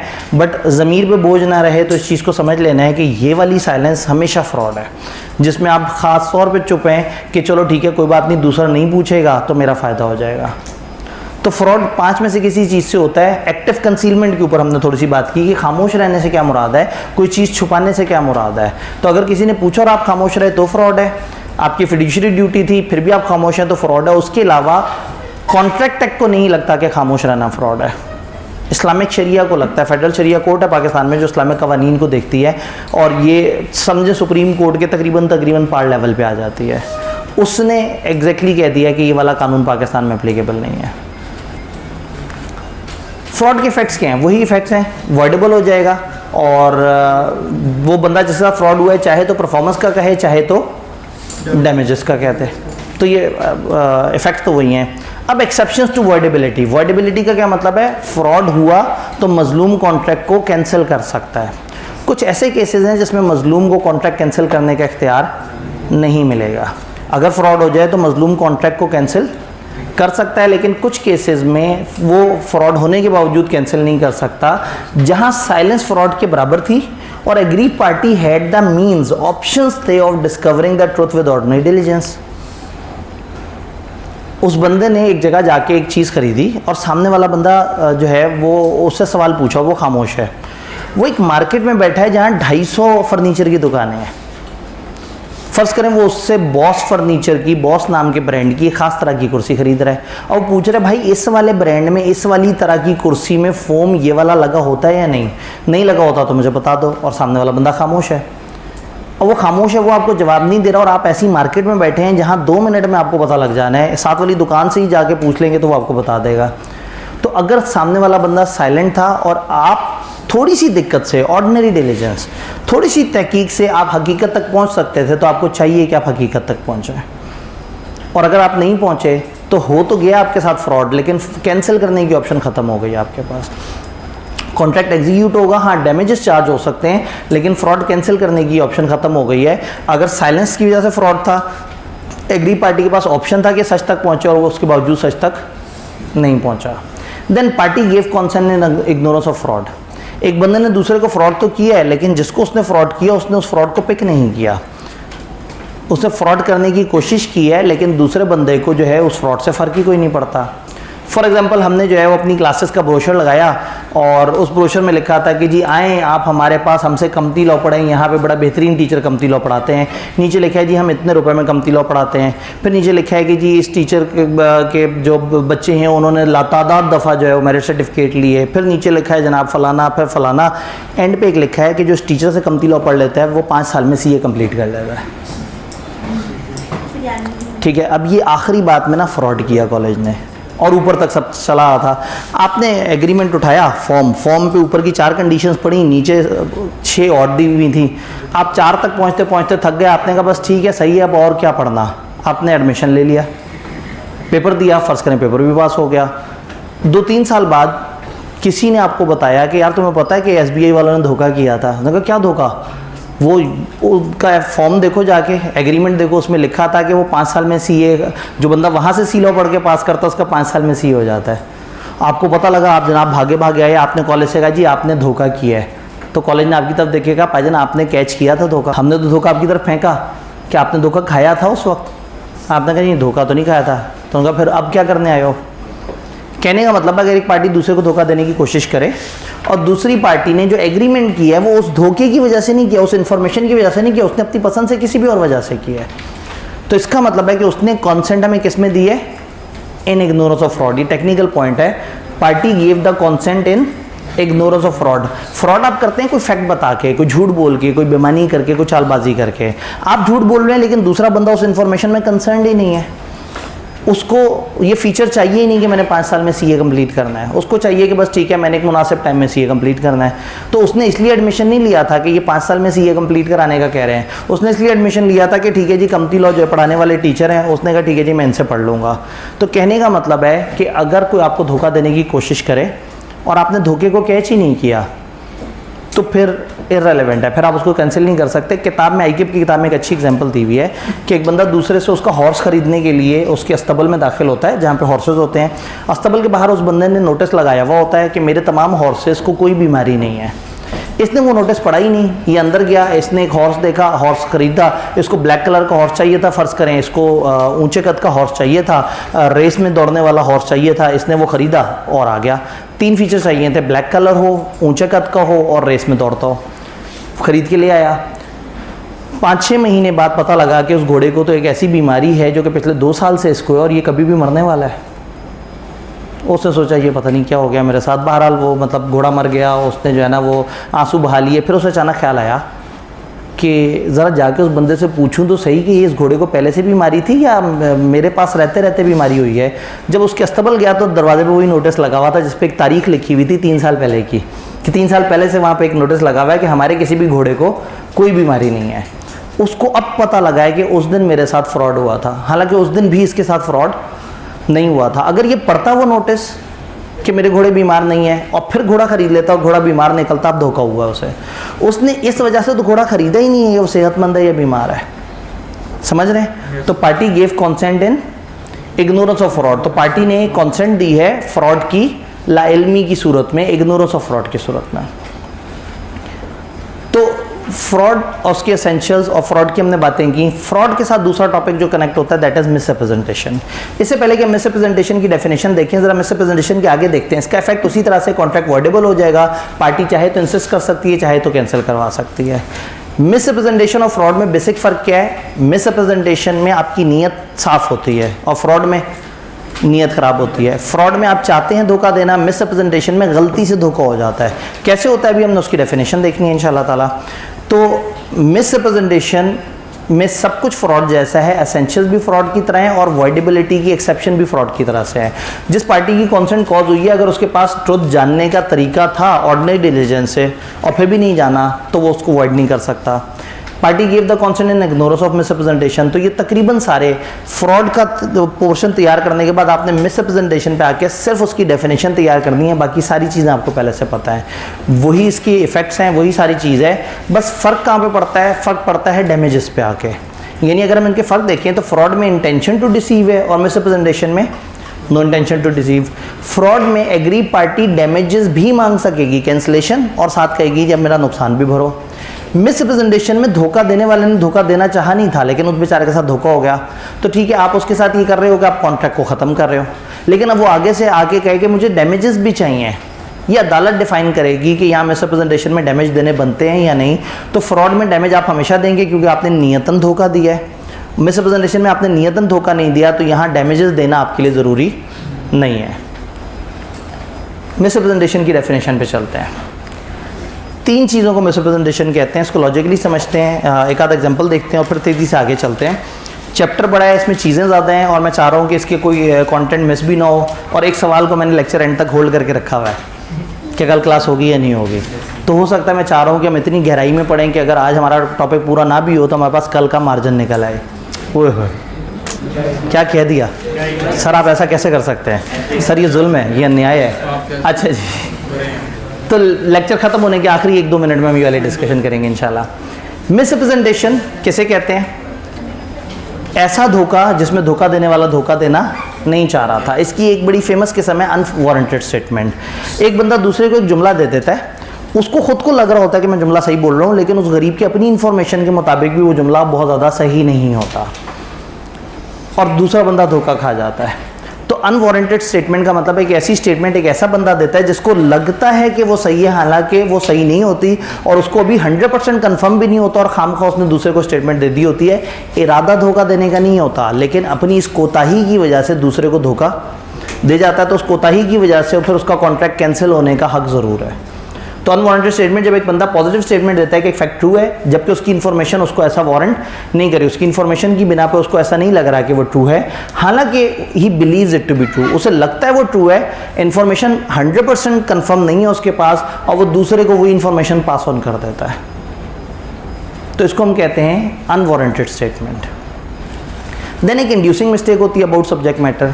आप एक बंदे को कंफ्यूज कर देते हैं सब्जेक्ट मैटर के ऊपर, आप उसको एक ऐसी स्टेटमेंट देते हैं, आप उससे बातें करते करते एक ऐसा हिंट दे देते हैं कि वो कंफ्यूज हो जाता है और वो समझता है कि ये बात तो इस तरह से है।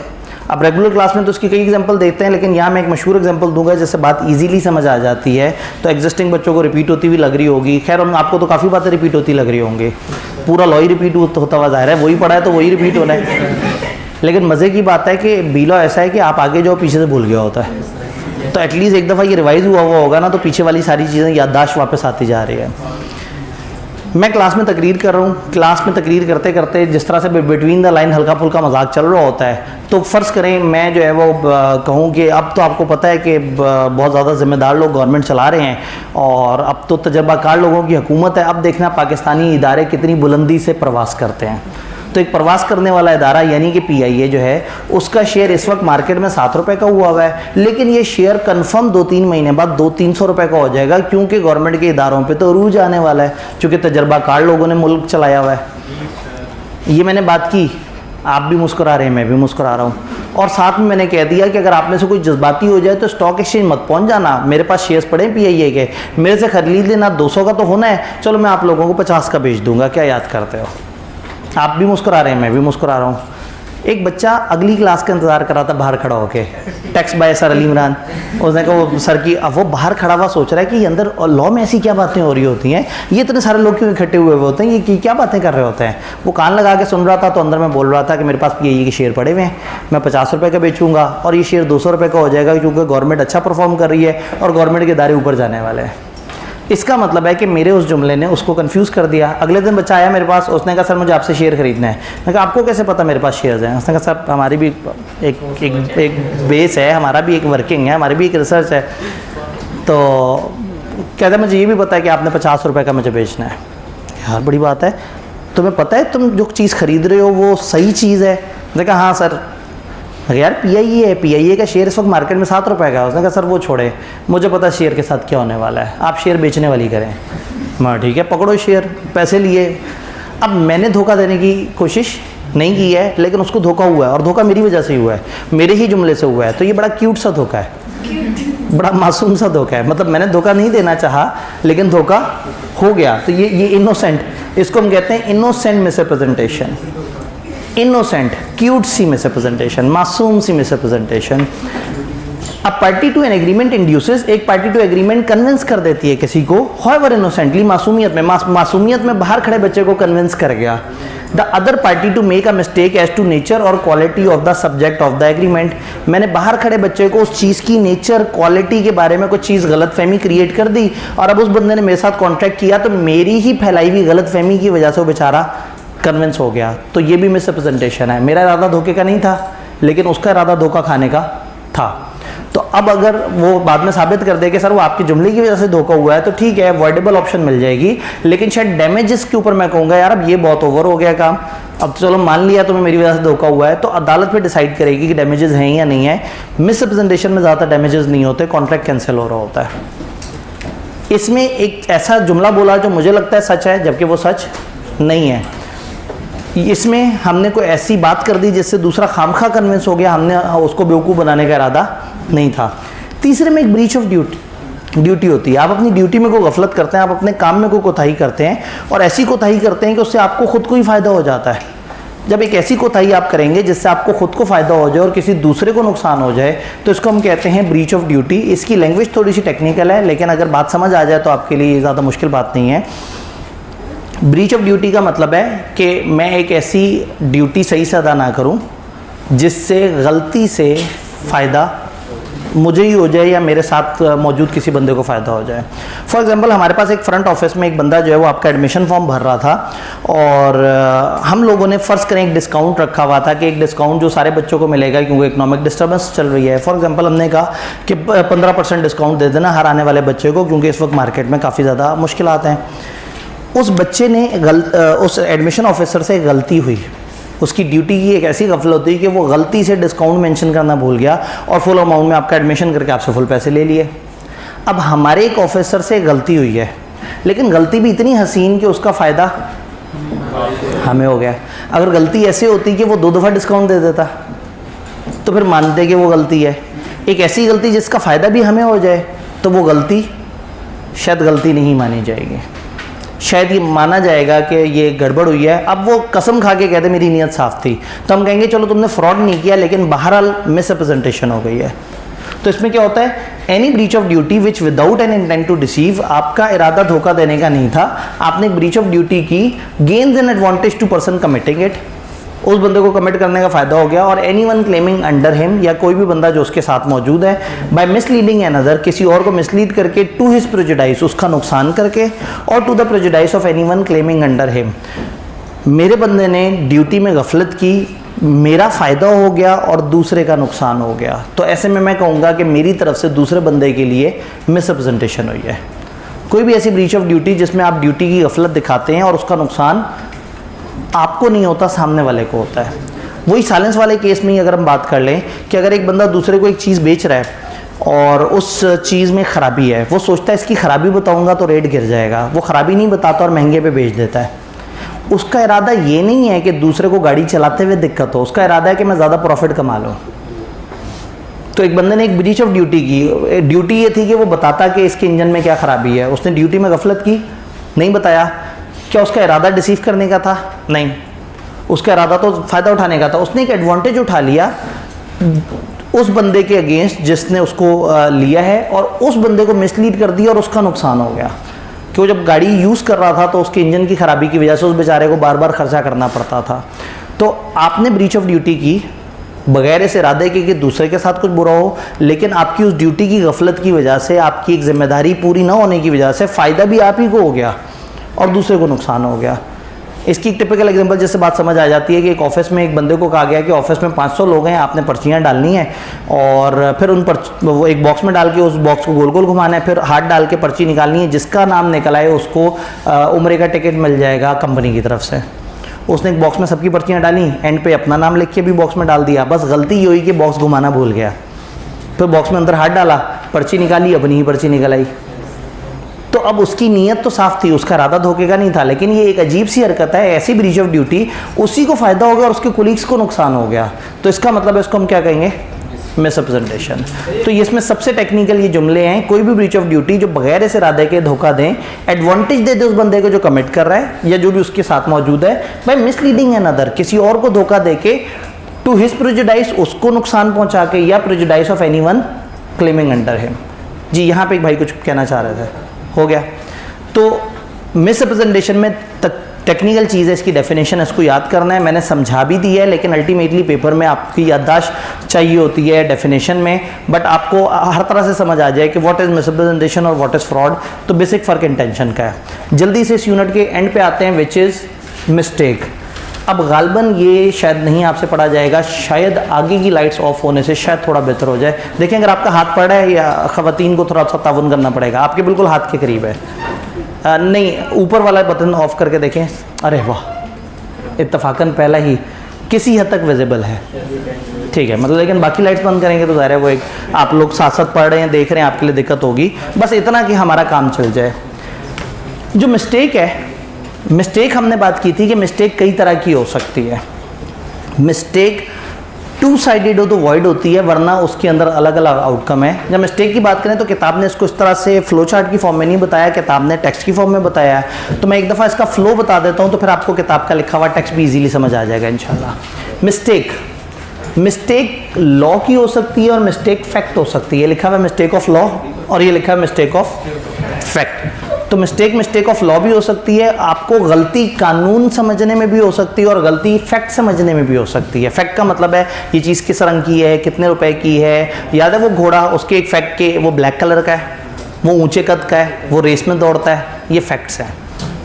तो लॉ के उसको लॉ की प्रोविजन पता थी या नहीं। तो दो तरह की गलतियाँ होती हैं, या लॉ की गलती होती है या फैक्ट की। लॉ की गलती पाकिस्तानी लॉ की भी गलती हो सकती है, बाहर के लॉ की गलती भी हो सकती है। आपको हो सकता है कि पाकिस्तानी लॉ ना पता हो और हो सकता है आपको बाहर का लॉ ना पता हो। अब आप सड़क पे जा रहे हैं बगैर हेलमेट के बाइक चला रहे हैं और अचानक से पुलिस वाले ने आपको रोका और आपको कहा आपको फ़ाइन होगा क्योंकि आपने हेलमेट नहीं पहना हुआ। आपने कहा क्यों, हेलमेट में तो गर्मी लगती है। उसने कहा आपको नहीं पता कि ये कानून है। आपने कहा ना करें, कानून था। चलें बहुत अच्छा किया आपने मुझे बता दिया, आइंदा से मैं बाइक चलाते हुए ख्याल करूँगा कि मैं हेलमेट ज़रूर पहनूँ। तो वो कहेगा तुम पहले चालान दो। आप कहेंगे चालान किस बात का, मुझे तो कानून का पता ही नहीं था। तो वो आपसे कहेगा कानून का पता था या नहीं, तुम्हें पता होना चाहिए था। तुम पाकिस्तान में रह रहे हो, पाकिस्तान की सड़क पे बाइक चला रहे हो, तो तुम्हें पता होना चाहिए कि सड़क पे बाइक चलाने के क्या कवानीन होते हैं। तो मिस्टेक ऑफ पाकिस्तानी लॉ है ना, तो हम कहेंगे तुम्हें पता होना चाहिए था, ये कॉन्ट्रैक्ट वैलिड होगा। अगर उसने मिस्टेक कर दी तो ये नहीं कहेगा अच्छा जी कॉन्ट्रैक्ट वॉइड हो गया, ख़त्म हो गया, अब जब वॉइड है तो जुर्माना कैसा। हम कहेंगे तुम्हारा ये एक्शन वैलिड है और चूंकि तुमने कानून तोड़ा है तो अब तुम्हें सज़ा मिलेगी। तो अगर एक बंदा पाकिस्तानी लॉ के अंदर कोई मिस्टेक करे तो हम उस मिस्टेक में कंसिडर करते हैं उसी का कसूर और फिर उसको कोई बेनिफिट नहीं मिलता उस मिस्टेक में। एक कॉमन रूल है लॉ का, ignorance of law is not an excuse. ये एक्सक्यूज़ नहीं माना जाएगा कि आपको लॉ नहीं पता था, आपको लॉ पता होना चाहिए था। अगर फॉरेन लॉ की मिस्टेक है, भाई पाकिस्तानी लॉ पता होना चाहिए, फॉरेन लॉ पता होना चाहिए या नहीं। उन्होंने कहा मिस्टेक ऑफ फॉरेन लॉ का वो सारा वही काम होगा जो मिस्टेक ऑफ फैक्ट का है। अब मिस्टेक ऑफ फैक्ट क्या है? मिस्टेक ऑफ फैक्ट ये है कि आपको existence, quality, quantity, identity, price, title, ownership, इस तरह की बहुत सारी चीज़ें, इनमें से किसी में भी कन्फ्यूजन हो। अगर तो दोनों बंदों को कन्फ्यूजन है, एक बंदे ने दूसरे से कहा कि मेरा बहरी जहाज़ आएगा तो मैं तुम्हें माल दूंगा, दूसरे ने कहा हाँ ठीक है मैं भी तुमसे माल खरीद लूँगा, बहरी जहाज़ डूबा हुआ है, ना उसको पता है ना इसको पता है, दोनों को मिस्टेक लगी है उसकी एग्जिस्टेंस के ऊपर।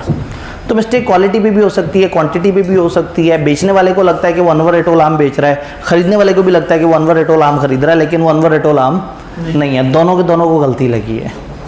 तो दोनों पार्टीज़ को अगर गलती लगे तो कॉन्ट्रैक्ट वॉइड हो जाता है, रिवर्स हो जाता है, फिर वही सारे काम जो वॉइड में होते हैं एक्सक्यूज़ हो जाएगा और एक दूसरे के बेनिफिट रिस्टोर होंगे। तो टू साइडेड मिस्टेक हमेशा वॉइड होगी। लॉ की मिस्टेक, पाकिस्तानी लॉ की मिस्टेक वॉइड नहीं होगी, वो कॉन्ट्रैक्ट चलेगा और उसको जो भी जुर्माने होंगे वो पड़ेंगे। वन साइडेड मिस्टेक अगर इसलिए हुई है कि उसने फ्रॉड या मिसरिप्रेजेंटेशन किया, दूसरे बंदे ने आपके साथ धोखा किया या मिसरिप्रेजेंट किया है, तो फिर वॉइडेबल होगी। ये वाली बात हमने पढ़ी हुई है। और अगर किसी भी वजह से वन साइडेड मिस्टेक है, भाई एक बंदा दूसरे को एक चीज़ बेच दे और 3 दिन बाद वो आके कहे मुझे गलती लगी थी कि ये चीज़ ऐसे है, तो बेचने वाला कहेगा भाई मैंने तो तुम्हें सब कुछ बताया था, मैं तो कोई धोखा नहीं किया, मेरा क्या कसूर है कि तुम्हें गलती लगी है। तो वन साइडेड मिस्टेक पे कॉन्ट्रैक्ट वॉइड नहीं होगा, वो वैलिड रहेगा, ना वॉइडेबल होगा ना वॉइड होगा। टू साइडेड मिस्टेक पे कॉन्ट्रैक्ट वॉइड हो जाएगा। मिस्टेक ऑफ पाकिस्तानी लॉ में कॉन्ट्रैक्ट वैलिड रहेगा और उस बंदे को कॉन्सिक्वेंसेस फेस करने पड़ेंगे। फॉरेन लॉ पे वही रूल होगा कि टू साइडेड है तो वॉइड हो जाएगा, वन साइडेड है तो वो वैलिड रहेगा, लेकिन वन साइडेड इसलिए कि दूसरे ने कंफ्यूज किया था तो वॉइडेबल हो जाएगा। इसमें आखिरी चीज़ होती है मिस्टेकन ओपिनियन। एक है मिस्टेक ऑफ फैक्ट, आपको फैक्ट में गलती लगी और एक बंदे ने फैक्ट बताया। एक ये शख्स, एक बंदा कहता है कि ये मेरे से हॉर्स ले लो, ये ब्लैक कलर का है, रात का वक्त है, आपने हॉर्स खरीद लिया, सुबह के वक्त देखा तो वो ब्राउन कलर का था जो रात में ब्लैक लग रहा था। अब मिस्टेक ऑफ फैक्ट है, एक बंदे ने एक हकीकत बताई जो गलत निकली। अगर एक बंदा अंदाज़ा बताए, एक बंदा दूसरे से कहे कि मेरे से मेरी फैक्ट्री खरीद लो, मेरा ख्याल है कि वो फैक्ट्री तकरीबन 10,000 यूनिट बना लेती होगी, मेरा ख्याल है, तो अगर ये मिस्टेक कन ओपिनियन दिया है और कल को वो ओपिनियन गलत निकल आए तो फिर कोई कसूर नहीं है। जब आपने ओपिनियन दिया तो अगले को चाहिए कि वो तहकीक करे। जब आप फैक्ट बताते हैं और अगला फैक्ट पे बिलीव कर ले तो फिर वो मामला और होता है। लेकिन अगर आपने मिस्टेकन ओपिनियन दी है और वो उस ओपिनियन को मान ले तो फिर हम कहेंगे कि यहाँ पे कुछ सही नहीं हुआ। यानी मिस्टेकन ओपिनियन को उसने मान लिया और उसने तहकीक नहीं की तो उस बेवकूफ़ की गलती है जिसने ओपिनियन के ऊपर रिलाई कर लिया। आपने कहा था मेरा ख्याल है और एक जगह आपने कहा है कन्फर्म, तो मिस्टेक ऑफ फैक्ट तो इधर आएगा लेकिन मिस्टेकन ओपिनियन इस मैप में नहीं आएगा। मिस्टेकन ओपिनियन उसी बंदे की गलती मानी जाएगी जिस बंदे को ओपिनियन दी गई थी और उसने उसके बाद उसको सही से जांच पड़ताल नहीं की। किताब से जल्दी से इसकी इंग्लिश देखते हैं। जब both parties of agreement under mistake हो एट मैटर ऑफ फैक्ट तो फिर एग्रीमेंट वॉइड होगा। एग्रीमेंट एक ही सूरत में वॉइड होगा जब दोनों को मिस्टेक लगी होगी। मैंने ट्यूटर नोट में एग्जांपल दे दी कुछ चीज़ों की कि आप मतलब मिस्टेक ऑफ फैक्ट किसे कहते हैं, किसी चीज़ की एग्जिस्टेंस के बारे में, क्वांटिटी के बारे में, क्वालिटी, प्राइस, ये आइडेंटिटी उस वो चीज़ है क्या, टाइटल वो किसकी ओनरशिप है। तो ये चंद टिपिकल फैक्ट्स होते हैं जिसमें गड़बड़ की जाती है। ये सिलेबस का हिस्सा नहीं है, समझाने के लिए दिया है। Mistaken opinion as to value of subject matter would not be considered mistake of fact. ये एक फैक्ट नहीं कंसिडर किया जाएगा। If one of the party to contract is under a mistake to a matter of fact, contract is not voidable not void. अगर एक party mistake पे है तो ना कॉन्ट्रैक्ट वॉइड होगा ना वॉइडेबल होगा। Contract is not voidable because it was caused by a mistake of any law in force in. Contract इस वजह से भी वॉइडेबल नहीं होगा कि वो पाकिस्तानी लॉ की मिस्टेक लगी थी, क्योंकि इग्नोरेंस ऑफ लॉ एक्सक्यूज नहीं है। Mistake of foreign law has same effect as mistake of fact. और नीचे वही मशहूर लाइन जो कई दफ़ा पढ़ी है, person to whom money has been paid or anything delivered by mistake must repay or return it. तो बेसिकली वो मैप इन्होंने उस तरह से करके नहीं बताया, लेकिन मैंने आपको बता दिया कि पेपर में सवाल आए तो आपको समझ जाना चाहिए वन साइडेड मिस्टेक है या टू साइडेड है। लॉ की मिस्टेक है तो पाकिस्तानी लॉ पे तो आपने कह देना भाई ये तो तुम्हें पता होना चाहिए था।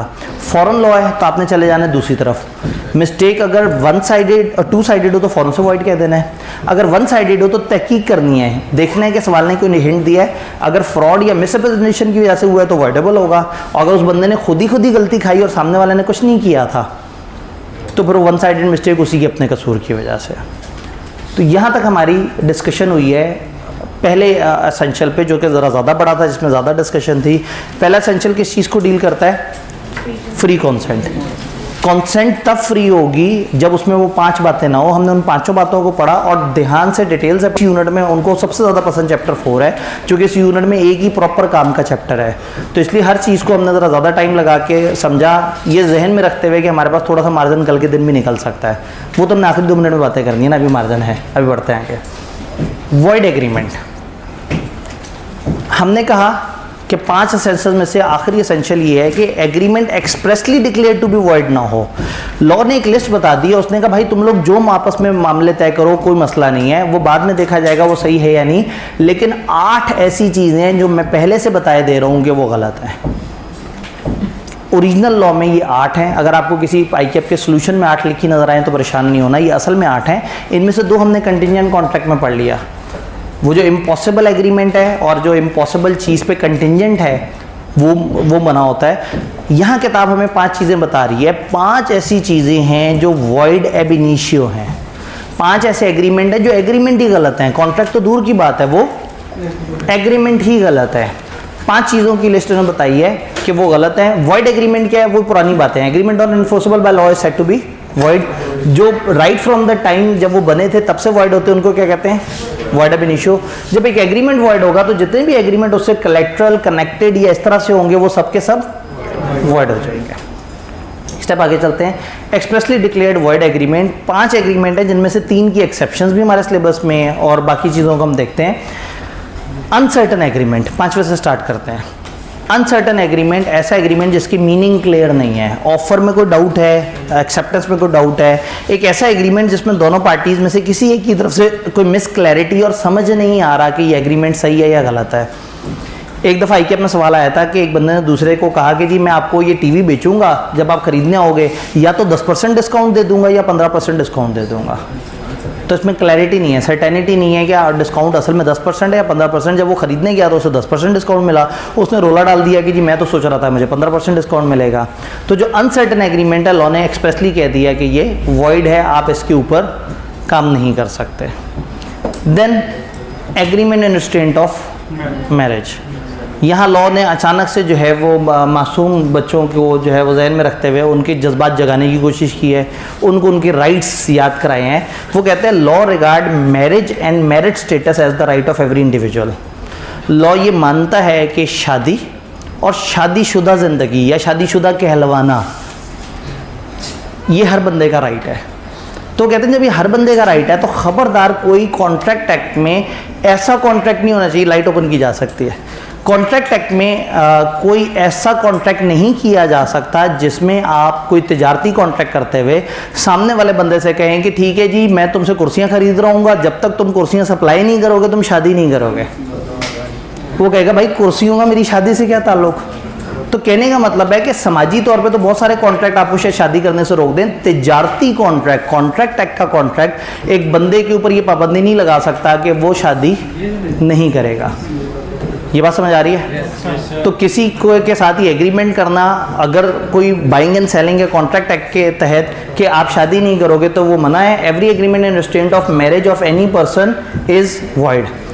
अचानक से ख्याल आ गया, उन्होंने कहा कहीं ये सुन के बच्चे जज्बातियों की शादी करने ना पहुंच जाएंगे, वो शादीशुदा ज़िंदगी तो ये हर किसी का हक है और वो सारा कुछ है। तो उन्होंने आपको रोकने के लिए कहा अदर देन माइनर। उन्होंने कहा नन्हे मुन्ने बच्चे हैं जो है ना वो FSC से भी आए हैं, अभी माइनर हैं, अभी छोटी एज के हैं, तो ऐसा ना हो कि जज्बाती हो के कोई एक्शन ले बैठे।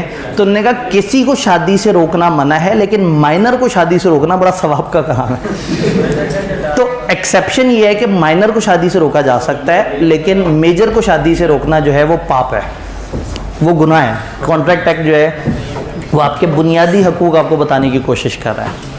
ये सेकंड वाला मामला हो गया। वैसे भी सीधी सी बात है, माइनर बेचारा बजट ही नहीं है, उसके पास पैसे ही नहीं है, वो गरीब है, वो फादर से पॉकेट मनी लेके चल रहा है, उसका कोई जरिया आमदनी ही नहीं है। तो उसके वालिद उसे कहेंगे बेटा तुमने छोटी सी एज में शादी करके क्या करना है, तुम्हारे पास तो पैसे ही नहीं है, तुम क्या करोगे जी। हालात तो मेजर्स के भी वही हैं। इन्होंने कहा हालात तो मेजर्स की भी वही हैं। जब बड़े भी अफोर्ड नहीं कर सकते और बच्चे भी अफोर्ड नहीं कर सकते तो फिर कम से कम शादी तो करने देना। ठीक, इन्होंने कहा जी रिस्क तो अल्लाह ने देना है। असल में कभी मौका मिले ना तो आपने इस वीडियो को इस जगह से दोबारा सुनना है। जो मैं बिटवीन द लाइंस बता रहा था वो आपने शायद गौर नहीं किया। मैंने फाइनेंशियल प्रॉब्लम का जिक्र किया माइनर का जी। 3 चीज़ें वाकई कभी सुकून से सुनिएगा तो आपको पता लगेगा कि मैंने असल में बात क्या की है कि माइनर को मना क्यों किया शादी करने से। 3 और तरह के मसले, 3 और चीज़ें मना है। हमने कहा अनसर्टन एग्रीमेंट मना है, किसी को शादी से रोकने का एग्रीमेंट मना है, किसी को लीगल प्रोसीडिंग से रोकना मना है। कोई भी ऐसा कॉन्ट्रैक्ट, कोई भी ऐसा एग्रीमेंट जिसमें आप एक बंदे से कहते हैं कि चलो मेरा तुम्हारा एग्रीमेंट है लेकिन अगर मैंने तुम्हारे साथ बुरा किया तो तुम अदालत में नहीं जाओगे, मैं भी अदालत में नहीं जाऊँगा। तुम मेरे साथ बुरा करो, मैं तुम्हारे साथ बुरा करूँ, कोई बात नहीं है, खैर है, एक दूसरे को गालियाँ दे देंगे, अदालत नहीं जाएंगे। ऐसा एग्रीमेंट जिसमें एक बंदे को उसकी अदालत में जाने के राइट से रोका जाए वो मना है। इसकी कुछ एक्सेप्शन है। ये जो अदालत में जाने वाली बात है इसकी एक्सेप्शन 3 एक्सेप्शंस हैं। आप किसी को अदालत में जाने से रोक सकते हैं अगर आप उसको एक इक्वल अदालत सजेस्ट कर रहे हैं। यानी कि एक बंदा दूसरे से कहता है कि भाई तुम्हारी अदालत उस शहर में, मेरी अदालत उस शहर में, दोनों इक्वली कॉम्पिटेंट हैं, तो एक काम करते हैं, अगर मैंने तुम्हारे साथ कुछ गलत कर दिया या तुमने मेरे साथ गलत कर दिया तो फलाना अदालत में नहीं जाएंगे, फलाना अदालत में जाएंगे। ये चीज़ अलाउड है। उस अदालत में नहीं जाएंगे, उस अदालत में जाएंगे। ये चीज़ आप कर सकते हैं। फिर आप ये कह सकते हैं कि अदालत में तो जाएंगे लेकिन अदालत का फैसला आ गया तो हम ऊपर की अदालत में अपील करने नहीं जाएंगे। ये चीज़ अलाउ है। तीसरा आप कह सकते हैं कि हम अदालत में नहीं जाएंगे, हम जो है आर्बिट्रेशन की तरफ चले जाएंगे। हमारे सिलेबस में एक पूरा पोर्शन है आर्बिट्रेशन का, मतलब आप एक सालिस को बीच में ले आएंगे कि एक और बंदा आए और आपके और उसके दरमियान मामले में फैसला सुनाए। तो यहाँ हम कहते हैं कि कोई भी एग्रीमेंट जिसमें किसी पार्टी को अपना राइट एनफोर्स करने से रोक दिया जाए या एक टाइम की लिमिट लगा देंगे तुम तब तक अदालत में जाएंगे, वो मना है। Following are not restriction of legal proceeding. जहां पार्टी एग्री करती हैं कि वो अपील नहीं करेंगे अपर कोर्ट में, या पार्टीज 2 इक्वली कॉम्पिटेंट कोर्ट में से किसी एक को सिलेक्ट करें, या पार्टीज जाएं आर्बिट्रेशन की तरफ किसी मौजूदा फैसले के ऊपर या किसी मुमकिना फैसले के ऊपर, आज के किसी फैसले पे या फ्यूचर के किसी फैसले पे पार्टीज जो है वो अदालत में नहीं जाएंगी। आवाज़ क्लियर आ रही है पीछे? तो अगर पार्टीज एक दूसरे को मना कर देती हैं कि हम अदालत में नहीं जाएंगे तो ये चीज़ लॉ ने मना किया है। लेकिन अगर वो कह दें उस अदालत के बजाय उस अदालत में जाएंगे या अपील नहीं करेंगे तो ये चीज़ अलाउड है, या वो कहते हैं हम आर्बिट्रेशन की तरफ जाएंगे। मैंने आपको बताया कि लेक्चर के स्टार्ट में कि हमारे पास थोड़ा मार्जिन निकला है, चैप्टर भी बड़ा अहम है। मैं चाह रहा था कि फ्री कॉन्सेंट पे हम बहुत तसल्ली से डिस्कशन करें, इसीलिए मैंने कहा था कि एंड पे हम देखेंगे कि टाइम की अवेलेबिलिटी किस तरह से है। तो पहले हमारे पास जुमेरात जुम्मे पे आ रहा था 9-10 मुहर्रम, तो इस वीक हमने 3 लेक्चर्स रखे हुए थे। तो अगर हिम्मत करें आप लोग, बल्कि अगर कहूँगा तो आप तो हिम्मत नहीं करेंगे, आपको चाहिए कि आप लोग हिम्मत करें। कल हम एक लेक्चर रखते हैं क्योंकि इस वीक में ऑलरेडी सिर्फ 3 चैप्टर हैं, तो कल हम इकट्ठे होते हैं, आज वाली चीज़ें डिस्कस करते हैं और अगले दिन में से कुछ टारगेट उठा के कवर कर लेते हैं। मैं तो कहता हूँ पूरा ही अगला दिन कवर कर लेते हैं, कितना मज़ा है। अगले दिन का जो हमारा टारगेट है उससे क्या होगा, हमारा जो नेक्स्ट वीक है वो बीच में फ्राइडे वाले दिन नहीं है, वो सैटरडे पे जा रहा था। तो अगर हम कल का वो अगले वीक के मंडे का टारगेट अभी ले आए कल के दिन, तो फिर आप लोग नेक्स्ट थर्सडे पे फारिग हो सकते हैं। 2 दिन पहले एक खातून ने याद कराया कि चैप्टर 1 वहाँ पे नहीं लिखा था, वो सामने के स्केड्यूल में सही से नहीं लिखा था। मैंने आपको बताया था कि वो चैप्टर 15 रिमेनिंग के साथ लिखा हुआ है। 15 रिमेनिंग इतना नहीं है कि उसके ऊपर 1.25 घंटे तक हम डिस्कशन करते रहें, तो वो उसके साथ है। लेकिन फिर मेरे पास एक मार्जिन आ जाएगा, अगर चैप्टर 1 सही से ना हो पा रहा हुआ तो हमारे पास फिर वो एक्स्ट्रा दिन सरप्लस में बच जाएगा, तो हम उसको अवेल कर सकेंगे। और मेरे ख्याल में जब आप पढ़ने के इरादे से बैठे हैं तो 1 आध दिन ज़्यादा पढ़ने से तो तकलीफ नहीं होगी, ठीक है। तो इंशाल्लाह ताला जो है फिर याद रखना है, एक्सप्रेसली मैं ग्रुप में भी बार बार रिमाइंड करा दूंगा कि कल हम इकट्ठे होकर थोड़ा सा ये कंप्लीट करके आने वाले मंडे के टारगेट को कल पे लेके आएंगे इंशाल्लाह।